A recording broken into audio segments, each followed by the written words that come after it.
मेरा नाम आलोक है। मैं एक मिडिल क्लास फैमिली से हूँ। मेरी छोटी मोबाइल रिपेयरिंग की शॉप है। मेरे घर वालों ने मेरी शादी एक लड़की से तय कर दी। लड़की हमारे दादा के पास के गांव की थी। लड़की के माता पिता नहीं थे। उसे उसके मामा और मामी ने पाल कर बड़ा किया था। घर वालों को लड़की पसंद आ गई थी। मैंने शुरुआत में टालने की कोशिश की। मुझे इस बात से थोड़ा ऐतराज़ था कि लड़की गांव की है, लेकिन मेरे घर वालों की आगे मेरी नहीं चली। मेरी शादी उसी से होना तय हो गई। शादी तय होने पर जब मैंने उससे बात की तो मुझे उसका स्वभाव पता चला। वो बहुत कम बोलती थी। जितना मैं पूछता बस हाँ या ना में ही जवाब देती। मैंने कई बार पूछा कि तुम इतना ही बोलती हो या मेरे सामने शर्मा रही हो। फिर उसकी तरफ से वही चुप्पी होती। उसके मामा और मामी भी कहते हैं कि हमारी लड़की बहुत सीधी है और कम बोलती है। मुझे भी उसकी ये बात धीरे धीरे पसंद आने लगी। हमारी शादी करवा दी गई। शादी अच्छे से हो गई थी। शादी के बाद सुहाग रात का समय आ गया। मैं अब अपने जीवन की एक नई शुरुआत करने जा रहा था, जिसके लिए मेरे मन में कई विचार थे। इतने दिनों तक बात करने पर मैं उसका स्वभाव समझ गया था, इसलिए मैं जानता था कि मुझे क्या करना है। मैंने उससे पहले बात की। वो अभी भी बस मेरी बातों का हाँ और ना में ही जवाब दे रही थी। काफ़ी समय से मैं उससे बात कर रहा था। मैंने उससे पूछा, मैं उसे पसंद हूँ? बस वो हाँ कहती। थोड़ी घबराई हुई लग रही थी।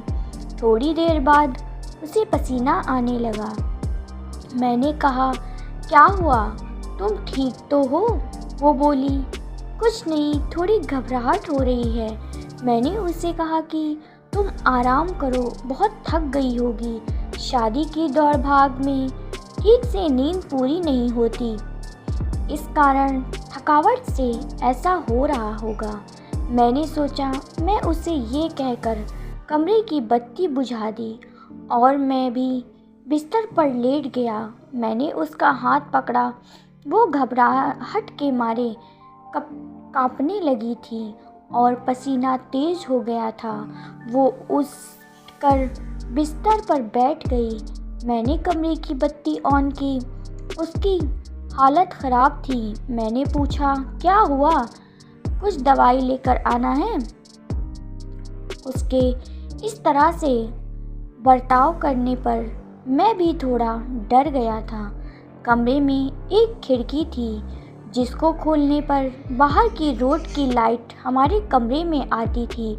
वो खिड़की के पास हवा लेने की खड़ी हो गई। वो वहीं खड़ी रही। मुझे कहा कि आप सो जाओ, मैं ठीक हूँ। मैं थोड़ी देर बाद सो गया। सुबह जब मैं उठा तो वो कमरे में नहीं थी। वो घर का काम कर रही थी। उसकी तबीयत अब अच्छी ही लग रही थी, इसलिए मैंने फिर रात का जिक्र नहीं किया। अगली रात फिर मैं कमरे में आ गया तो उसने पहले ही खिड़की को खोल रखा था। मैंने उससे पूछा, अब ठीक हो? उसने सिर्फ सिर हिलाकर जवाब दिया। कमरे में आते ही उसका चेहरा बदलने लगा था।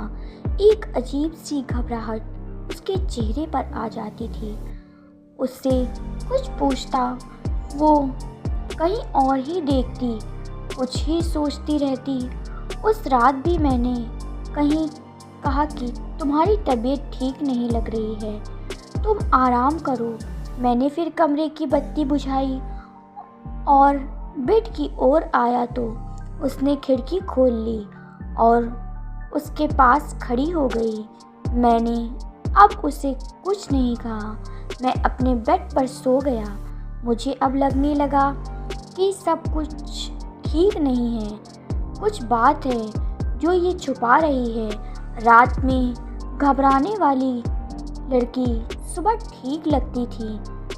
सुबह उसके चेहरे पर कोई घबराहट नहीं होती। शाम को 8 बजे मैं खाना खा रहा था।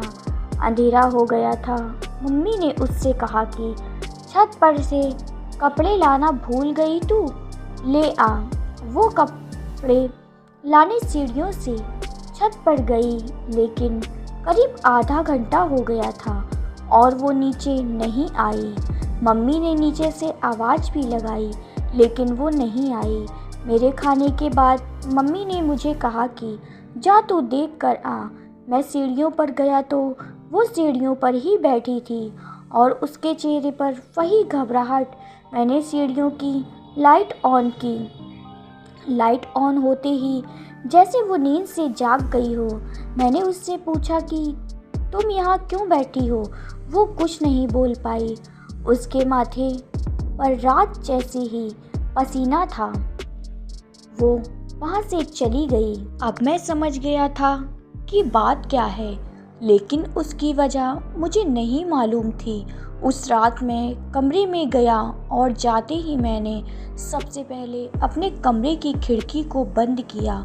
वो वहीं कमरे में थी, रोज़ की तरह घबराई सी। पर आज मैंने कुछ और ही सोच रखा था।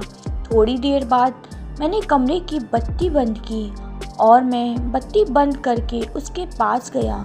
मैंने जैसे ही उसे हाथ लगाया, वो थोड़ा कांप रही थी। रोज़ की तरह पसीना छूटने लगा।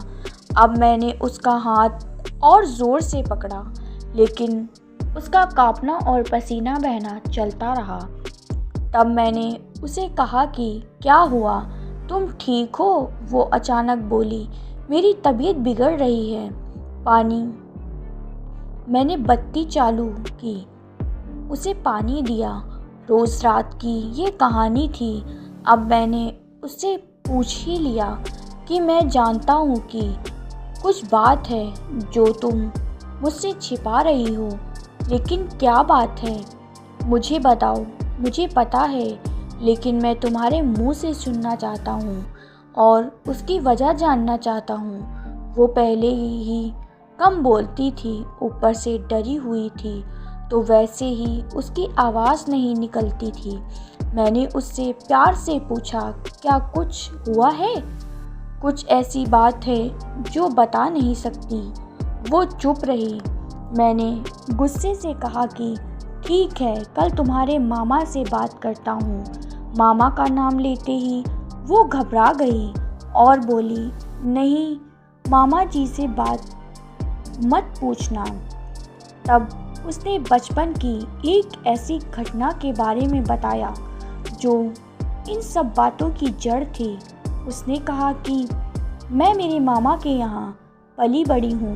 मेरा भाई और हम एक दिन बचपन में खेल रहे थे और खेलते वक्त में हमारे घर में कबर्ड में छिप गई। मेरे भाई और मामी को ये पता नहीं था। उसी समय जब भाई बाहर दौड़ा मुझे ढूंढने के लिए, तो वो गिर गया। मम्मी उसे लेकर पास के अस्पताल गई। उसका पैर टूट गया था। उसके पहले वो पैसे लेने अंदर आई तो कबर्ड का दरवाज़ा बाहर से लग गया। मैंने तब भी कुछ नहीं कहा। मैं छिपी रही। बाहर क्या हुआ था उसका मुझे पता नहीं था। थोड़ी देर बाद जब मुझे घबराहट हुई तो मैंने बाहर आना चाहा, लेकिन दरवाज़ा बाहर से बंद था। मैंने बहुत कोशिश की, चिल्लाई, लेकिन घर में कोई नहीं था। मैं बहुत डर गई। उन्हें आने में करीब 3 घंटे लग गए। मैं उस कबर्ड में 3 घंटे बंद थी। उसके बाद उनके आने के बाद भी मैं उन्हें नहीं दिखी तो मामी मुझे ढूंढने लगी अब मैं अंदर पसीने और घबराहट के मारे बेहाल थी। मामी को आवाज़ पर मैं फिर से ज़ोर से दरवाज़ा बजाने लगी तो मामी ने मुझे बाहर निकाला। मैं जब निकली तो काँप रही थी। मुझे लगने लगा था कि मैं उस कबर्ड से बाहर आऊँगी या नहीं। आज भी अंधेरा मुझे उस दिन की तरह डराता है।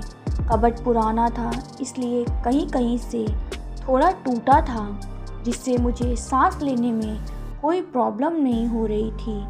बाहर क्या हुआ था इसका मुझे पता नहीं था। मैं जब बाहर आई तो मुझे पता चला कि मैं इतने समय तक अंदर क्यों बंद थी। उस दिन से मुझे अंधेरे से डर लगता है। मुझे पसीना और घबराहट होने लगती है। मामी ने ये बात मामा को नहीं बताई थी, नहीं तो वो मुझे और भाई दोनों को पीटते। मुझे नहीं पता कि अब ये कब तक मुझे परेशान करेगा, लेकिन मामी को ये पता है, इसलिए वो मेरा ध्यान रखती थी। ये सब सुनने के बाद मैंने कहा कि ये बात तुम पहले भी बता सकती थी। मेरी पत्नी बहुत ही सीधी थी और घटना के बाद शायद वो और भी डर गई थी। उसे लग रहा था कि उसकी ये परेशानी मैं समझूंगा या नहीं। कहीं मैं इस बात का मुद्दा ना बना लूं कि शादी के पहले हमें नहीं बताया गया, इसलिए वो छिपा रही थी। मैंने उसे फिर बड़े प्यार से समझाया, कहा कि उस समय जो हुआ उसे तुम्हें बाहर निकलना होगा। तुम्हारे अंदर के डर से हम दोनों मिलकर लड़ेंगे। मुझे पता है ये सब बोलना आसान है, करना मुश्किल, लेकिन मुझे पता है तुम कर सकती हो। अब इस कमरे की बत्ती तब तक बंद नहीं होगी जब तक तुम उसे बंद ना करो, चाहे इसके लिए पूरी उम्र ही क्यों ना लग जाए। मैंने पहली बार उसके चेहरे पर वो मुस्कुराहट देखी थी। लग रहा था कि उसका कोई बोझ उतर गया।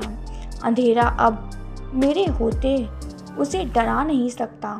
मैं उसका हाथ पकड़ते रहता हूँ। धीरे धीरे मैं उसके इस डर को निकालने की कोशिश कर रहा हूँ और बहुत हद तक मैं सफल भी हो रहा हूँ। ऐसी कोई बात नहीं है जो हल नहीं हो सकती। व्यक्ति को सिर्फ प्यार और विश्वास चाहिए। बड़ी से बड़ी बात को सुलझाया जा सकता है। उम्मीद करते हैं आपको हमारी ये कहानी ज़रूर पसंद आई होगी। अगर पसंद आई है तो हमें लाइक करें, कमेंट करें, शेयर करें और सब्सक्राइब करें।